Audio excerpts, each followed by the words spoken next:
Hi guys! Good morning and welcome back to my channel. So for today's video is another very special video dahil nagpaluto na naman ang best friend nating si Mamshi Ulap. So I meet together with Barbie. You say thank you to Mamshi Ulap kasi may surprise siya sa'yo. Wow, ano yun mo? Binigyan ka niya ng tumataginting na 500 pesos! 500 na ako for the first time.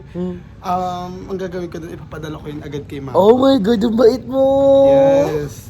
Kailangan natin kasi bumili ng gamot ni mama. Hindi na tayo pa-fresh dito. Yeah, correct. Thank you, That's Ma'am good. Shiulap. I love you so much. Yes, so magiging masarap ang ulam natin because of Mamshi Ulap. So let's walk. Bye-bye. So mamamalengke na po kami. Bye-bye. So mamamalengke na po kami. Munta na kami ng palengke para bumili ng sobrang sarap na pagkain. And because of you, Mamshi Ulap, we're gonna taste a very yummy pork steak. Ang gusto niya palang ilutuin natin. Let's go! Beh! And so, ayun, nandito na kami ni Barbie ngayon dito sa binibilang namin kila Mars. Hi, Mars!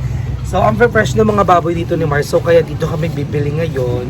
So, ang bibili namin ay kasim na part ng baboy dahil doon ay masarap. Malinam naman at malambot. Hindi yan lettuce. Hindi yan lettuce. It's Pechay Baguio. Yeah, this one is Pechay Cavite.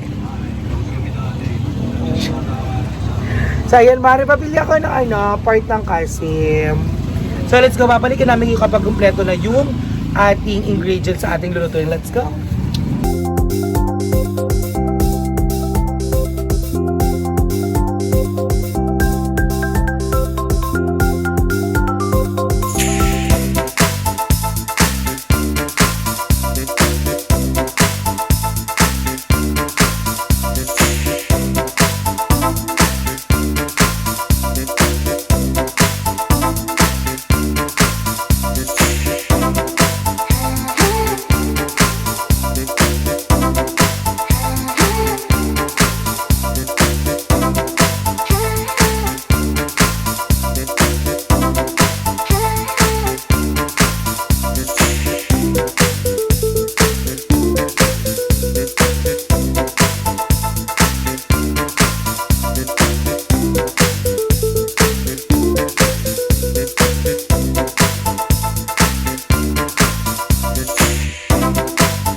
so ayun na nga mga kadala-dala, nandito na ako ngayon sa bahay ng Ayala to start cooking. At ayan, na-prepare na nga natin lahat ng kailangan natin at nababad ko na rin ang ating pork para sa ating lulutuin pork steak for today. And so ayun, thank you so much kay Ma'am Shi Ulap. Yan ang lagi nagsusupport sa atin all the time.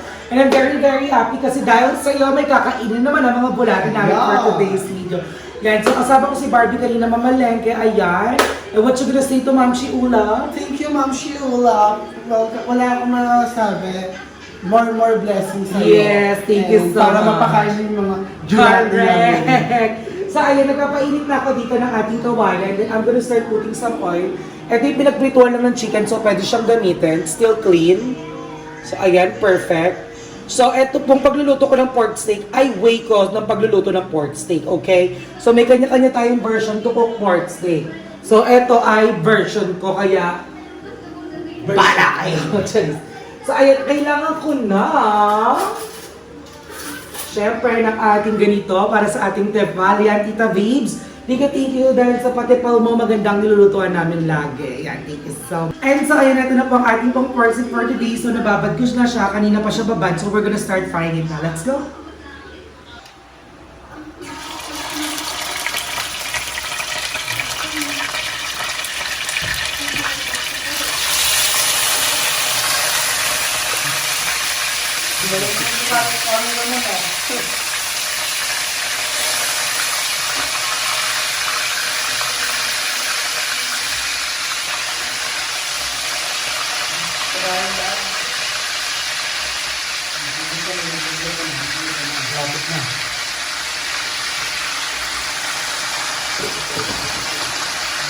Lapit mo ko.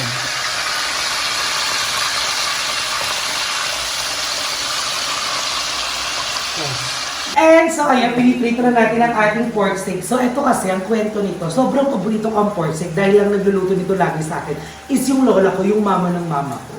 So etong way to at version na to is yung version niya kasi yun yung nakikita ko ng way kung paano niya piniprepare lahat, kung paano niya minamarinate before frying, tapos kapag na-fry na, kung paano niya ihiwa-hiwain yung pork. Ayan, so hello there sa lola ko yan, Clarita Dagandara. Malapit ka na mag-birthday, so magkita-kita tayo sa birthday mo, pupunta ka na kahit di mo ko invited. Hindi pwedeng walang kakain ng handa mo dyan. At hindi pwedeng hindi ka nila ipaghahanda ng sisteraka ko. So yun, I'm very excited kung punta ka sa birthday mo kasi birthday na niya this coming April 10. Hindi ko alam kung ilang taon na lola ko, parang mga 67 or 65, something like that. So ayun lola, pupuntahan kita sa birthday mo, I promise that. Kausap ko yung ate ko kanina, so ayan, hinintay ko lang ma-fried yung pork natin.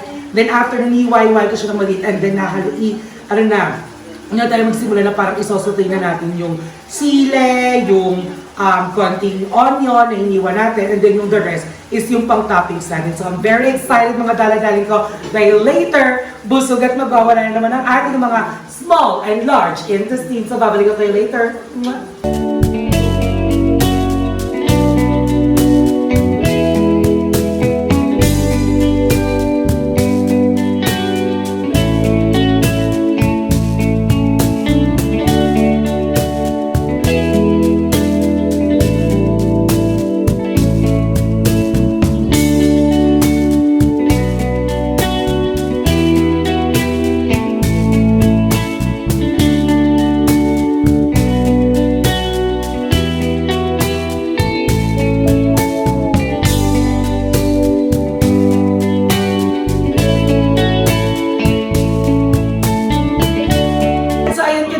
Natin at luto na po ang ating pork steak. So na-fried ko na siya. So we're gonna start sauteing it with the onion and chilies na. So perfect na to.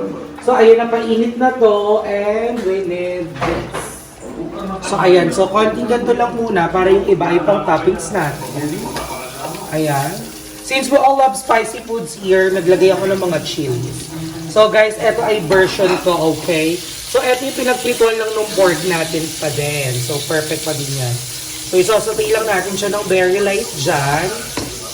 And yung pinagbabaran ko nandito pa rin, hindi ko pa rin siya hindi siya itatapon. Dahil lalagyan natin siya ng water pang sasabaw natin siya later. So ayan, kailangan lang natin itong isauté, parang sobrang hinanap ako. So ayan, lalakasan ko lang ng konti yung apoy. Ayan, perfect. So, ayan, igigisa lang natin to. Ayan, pasabog. Diba? Ang sarap na kagad. Ito actually, yung white onion, kahit hindi mo na siya lutuin, okay lang. Kasi edible na siya nang hindi siya luto. Ayan, so pasabog na to. Ayan. So, gisa-gisa lang. Ayan, perfect. So, ayan, gisa-gisa na siya. So, ilalagay na natin ang ating pork na pinirito natin, Trina. Dito. So, ayan, i-join na natin to. Wala po sabog, ang dami. Thank you so much, Ma'am Shi Ulap. Nang dahil sa'yo, mabubusog na naman kami ng todo. So, ayan, gaganyan-ganyanin lang natin siya. So, halu-haluin lang natin siya ng very light and then i-add na natin yung pinagbabaran niya with a little bit of water and then papakuluan natin siya ng bongga. So, ayan mga kadalagaling, babalikan ko yung inabit kapag nilagay ko na ang ating sabaw na pangpapakulo pa natin dito para kumapit palalo yung lasa. Alright, bye! Stop. And so, ayun na mga kadalagaling. So, nasutuin na natin. So, ilalagay na natin ang ating pang sabaw. Ayan, pasabog. And then, hihintayin lang natin itong kumulo ng kumulo hanggang sa lalo pang lumambot yung pork natin. Pasabog. So, di ba ang bongga ng itsura niya? So, yes, it's really bongga na. So, papakuluan lang natin to ng todo hanggang sa lumambot at medyo, ano siya, mag-thick na yung sauce. Ayan, perfect. So, ayun mga kadaladaling ang bongga. So, abangan mo na ang aming kain serye. So, again, thank you so much, Ma'am Shi Ulap, nang dahil sa'yo ay makakakain naman kami at paulit-ulit kung sasabihin yan. I love you, Ma'am Shi, always for always being there and supporting us all the time. Nga, at sa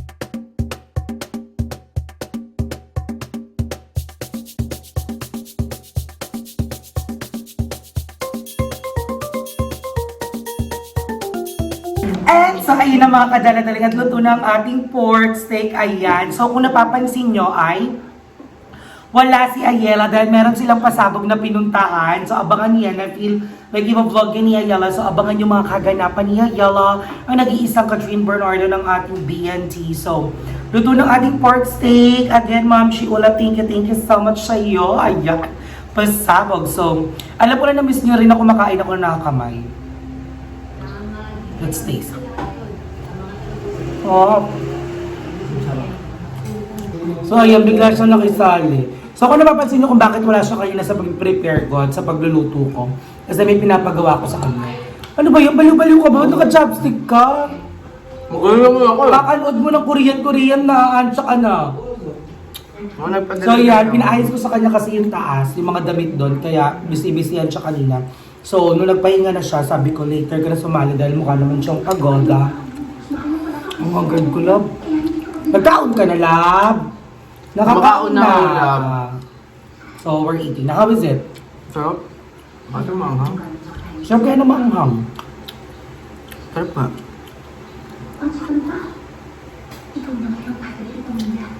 Sarap. Super. Yan todo. Wala kang sibuyas? Wala. Ay! Yung topping sa sibuyas nandoon, sa may gilid.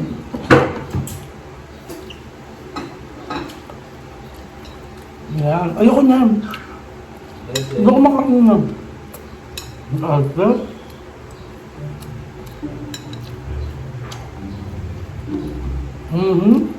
Sorry, nalaglag. Thank you. Pero hindi ako mahilig sa gantong sibuyas. At kain po tayo mga mamshi. Mga best friend. Mga daughters. Daughters niya. Sarap nga. Ang sarap.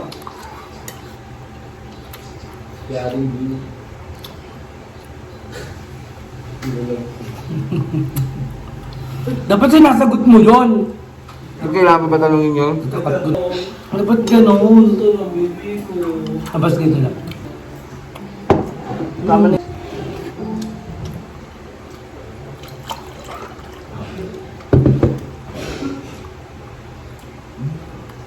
Mga baliw.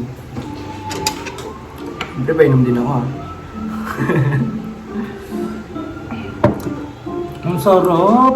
So, mag-thank you ka muna kay Ma'am Shi Ulap. So, Ma'am Thank you Shi po, Ma'am Shi Ulap. Yan. Thank you so much, Ma'am. At busog na naman ang aking bulat si Tiyan.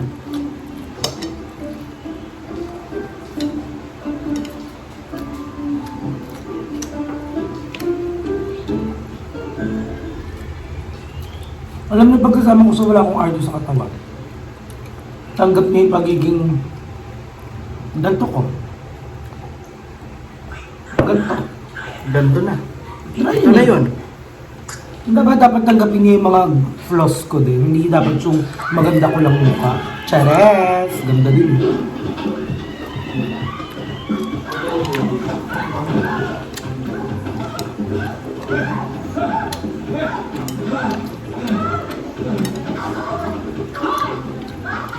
Ganda ko.